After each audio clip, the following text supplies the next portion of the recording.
അമ്മ മോണിറ്റൈസേഷൻ ചെയ്യാം, നമുക്ക് നമ്മുടെ ചാനലിൽ മോണിറ്റൈസേഷൻ ചെയ്യാം. മോണിറ്റൈസേഷൻ ചെയ്യാൻ തന്നെയല്ലേ ഇപ്പൊ ഇതൊക്കെ ചെയ്യണത്. അങ്ങനെയല്ലേ പറഞ്ഞത്. ഞാൻ വീഡിയോ കണ്ടിട്ടുണ്ട്, ഒരു യൂട്യൂബിൽ കുറച്ച് വീഡിയോസ് കണ്ടു. ക്യാഷ് കൊടുത്തിട്ടുണ്ടെങ്കിൽ അവര് നമുക്ക് വ്യൂവേഴ്സും സബ്സ്ക്രൈബേഴ്സും ലൈക്കൊക്കെ കൂട്ടി തരുന്നത്. അതെങ്ങനെ പറ്റും? അതൊന്നും പറ്റില്ല. അത് കുറച്ചെന്തോ ക്യാഷ് ഇതില് കാണിച്ചു തരാം, ഞാൻ കാണിച്ചു തരാം. അങ്ങനെ 2-3 ലൈവായിട്ട് വന്നിട്ടുണ്ടായിരുന്നു. നമ്മൾ ക്യാഷ് കൊടുത്ത 1000, 2000, 5000, 500, 3000 രൂപ അങ്ങനെയൊക്കെ അവർ പറയുന്ന ബഡ്ജറ്റ് ഉണ്ട്. ആ ബഡ്ജറ്റ് കൊടുത്താൽ മതി, അത് നമ്മൾ കൊടുത്താൽ മതി. അപ്പൊ അവർ ഓട്ടോമാറ്റിക് ആയിട്ട് നമ്മൾ അപ്ലോഡ് ചെയ്യുന്ന വീഡിയോസിന് അവർ ചെയ്തു തരും. അപ്പൊ പൈസ മേടിച്ചിട്ട് ചെയ്തെന്നില്ലെങ്കിൽ എന്ത് ചെയ്യും? നമ്മളെങ്ങനെ അവരെ അപ്രോച്ച് ചെയ്യും? അതിനല്ലേ കോണ്ടാക്ട് നമ്പേഴ്സ് ഒക്കെ ഉണ്ടാവില്ലേ അവരുടെ അടുത്ത് ഉള്ളത്. അപ്പൊ അതില്ലാതെ നമുക്ക് വീഡിയോ ചെയ്തിട്ട് അങ്ങോട്ട് വ്യൂവേഴ്സിനെ കൂട്ടിയിട്ട് സബ്സ്ക്രൈബർ കൂട്ടിയിട്ട് പോയാലും പോരെ? മതി. പക്ഷെ ഇതിപ്പോ പെട്ടെന്ന് നമുക്ക് കിട്ടും മോണിറ്റൈസേഷനിലേക്ക് വരണമെന്നുണ്ടെങ്കിൽ അതാണ് അങ്ങനെ ഒരു വഴി ഉണ്ടെന്ന് പറഞ്ഞതാ. അപ്പൊ അവര് ചിലപ്പോ സബ്സ്ക്രൈബ് കൂട്ടിത്തരും, അവര് വാച്ച് അവറും കൂട്ടിത്തരും. അപ്പൊ അവര് യൂട്യൂബുകാർ ചെക്ക് ചെയ്യുമ്പോ വ്യൂവേഴ്സ് അത്ര ഇല്ലെങ്കിൽ അപ്പൊ അത് സ്ട്രൈക്ക് ആയി പോകും.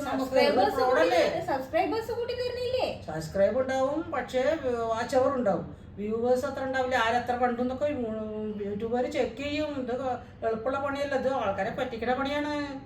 അപ്പൊ അവര് യൂട്യൂബുകാർ നമ്മൾ സ്ട്രൈക്ക് ചെയ്യും. ആരെങ്കിലൊക്കെ പറഞ്ഞാൽ യൂട്യൂബ് ചാനൽ ഇതായി പോവും, ചാനൽ ക്യാൻസൽ ആവും. നമ്മൾ ഇത്തിരി പണിയെടുത്ത് വെറുതെ പോവില്ലേ?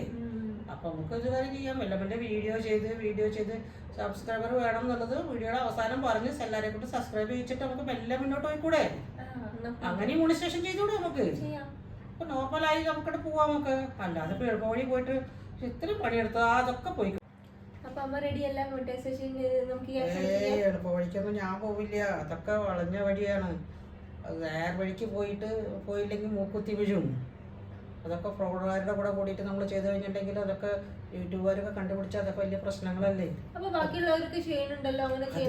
ഇതിലിങ്ങനെ പറഞ്ഞിട്ട് എളുപ്പവഴി പോകുന്ന അങ്ങനെ കുട്ടികളൊക്കെ ഉണ്ടാവും. ഞാൻ ഇപ്പോൾ ഒരു മെച്ചൂറായ സ്ത്രീയാകുമ്പോൾ നിങ്ങളൊക്കെ അങ്ങനെ ചെയ്ത് തോന്നുമ്പോൾ ഞാനത് സത്യത്തിൽ പറഞ്ഞു തരേണ്ട ആളാണ്.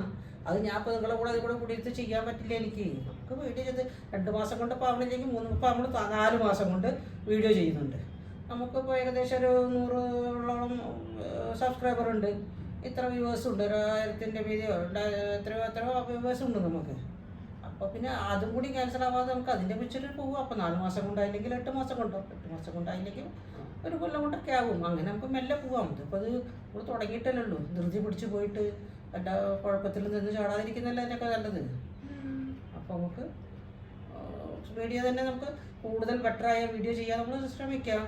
അപ്പോൾ നമ്മൾ കുക്കിംഗ് വീഡിയോ ഉണ്ട്, ഈ വീഡിയോ ഉണ്ട്, ക്ലാസ് വീഡിയോ ഉണ്ട്, ഹിന്ദി ഇംഗ്ലീഷ് എന്നൊക്കെ പറഞ്ഞിട്ട് നമ്മൾ വീഡിയോ എടുക്കണില്ലേ? അതിനൊക്കെ കൂടി ഇത്തിരി കൂടി ഹാർഡ് വർക്കൊക്കെ ചെയ്യേണ്ടത്. അപ്പോൾ നമുക്ക് അതിന് മുന്നോട്ട് പോകാൻ പറ്റുള്ളൂ. അല്ലാതെ ഇതിപ്പോൾ ഇതൊക്കെ പറഞ്ഞത് ശരിയാണോ നമുക്കറിയില്ല. എല്ലാവരും അത് ഇട്ടിട്ട് പൈസ ഉണ്ടാക്കുന്നവരാണ് അവരൊക്കെ. ഞങ്ങൾ കൂട്ടിത്തരാം, വീഡിയോ അത് കൂട്ടിത്തരാം, ഞങ്ങൾക്ക് 10K വേണോ 20K വേണോ എന്നൊക്കെ ചോദിച്ചിട്ട് വ്യൂവേഴ്സ് വേണോ സബ്സ്ക്രൈബർ വേണോ എന്നൊക്കെ അവരതിന് ചോദിക്കുന്നത് ഞാൻ ഏതൊരു വീഡിയോയിൽ കണ്ടു. അപ്പോൾ അങ്ങനെയൊക്കെ പറഞ്ഞു കഴിഞ്ഞിട്ടുണ്ടെങ്കിൽ എന്താണെന്ന് അത് പൈസ മേടിച്ച ശേഷം ചെയ്തു തന്നാലും പക്ഷേ ചിലവർ ചെയ്തു തരായിരിക്കും, ചിലപ്പോൾ ചെയ്യില്ലാതാണ് എനിക്ക് തോന്നുന്നത്. അങ്ങനെയൊക്കെ ചെയ്യാൻ പറ്റുമോ എനിക്കറിയില്ല. ടെക്നിക്ക് ഉണ്ടൊക്കെ നമുക്കറിയില്ല അതൊന്നും. ആ ടെക്നിക്ക് ഉണ്ടെങ്കിൽ തന്നെ അതിപ്പോൾ യൂട്യൂബുകാർ അത് കൊണ്ട് അക്സെപ്റ്റ് ചെയ്തോളൊന്നും ഇല്ല. അതിപ്പോൾ അവർ നോക്കുമ്പോൾ അവർക്ക് അതിന് കുറേ കേട്ടുണ്ടല്ലോ, അതൊക്കെ അവർ നോക്കി നമ്മളതൊന്നും ചിലപ്പോൾ ശരിയാവില്ല. അപ്പോൾ അതുകൊണ്ട് നമുക്ക് നേർവഴിയെ മെല്ലെ അങ്ങനെ പോകും നമുക്ക്. അല്ലാണ്ട് ധൃതി വെച്ച് ചെയ്യണം. അല്ലെങ്കിൽ നമുക്ക് കുറേ ഐഡിയകൾ കിട്ടും. കുട്ടികളുടെ വീഡിയോ ചെയ്യാം, കുട്ടികളെ വെച്ച് ചെയ്യാം. ചെറുതിന് സുഖമില്ലാഞ്ഞിട്ടല്ലേ? അപ്പോൾ നമുക്ക് ചെറിയ വീഡിയോകളൊക്കെ ചെയ്യാം. നമുക്ക് നന്നായിട്ടും ജീവനെ കൊണ്ടൊക്കെ നമുക്ക് വീഡിയോ ചെയ്യിക്കാം. പിന്നെ നമുക്ക് വല്ല ഐഡിയകളൊക്കെ നല്ല ഐഡിയകളൊക്കെ വരും. അപ്പോൾ ചെയ്യാം. നമ്മളിപ്പോൾ സ്റ്റാർട്ടർ ചെയ്തിട്ടല്ലേ ഉള്ളൂ. അപ്പോൾ അതുകൊണ്ട് ടെൻഷനൊന്നും എടുക്കട്ടെ. നമുക്ക് മെല്ലെ ആയിട്ട് നമ്മളങ്ങനെ വരും. ഒരിക്കൽ നമ്മൾ സ്റ്റാർ ആവും. പോരെ? നമുക്ക് സ്റ്റാർ, നമ്മൾ യൂട്യൂബ് സ്റ്റാർ ആവും. ശരി, ബൈ. സബ്സ്ക്രൈബ് ചെയ്യണം. അപ്പോൾ ഇങ്ങനെ ഞങ്ങൾ നേർവഴിക്ക് വന്നാൽ വീഡിയോ ചെയ്യുള്ളൂ. അപ്പോൾ നിങ്ങൾ അതിന് സബ്സ്ക്രൈബ് ചെയ്ത് ഞങ്ങളതിനെ പ്രൊമോട്ട് ചെയ്യണം. കുറുക്ക് വഴിയൊന്നും പോവില്ല കേട്ടോ. Okay, by.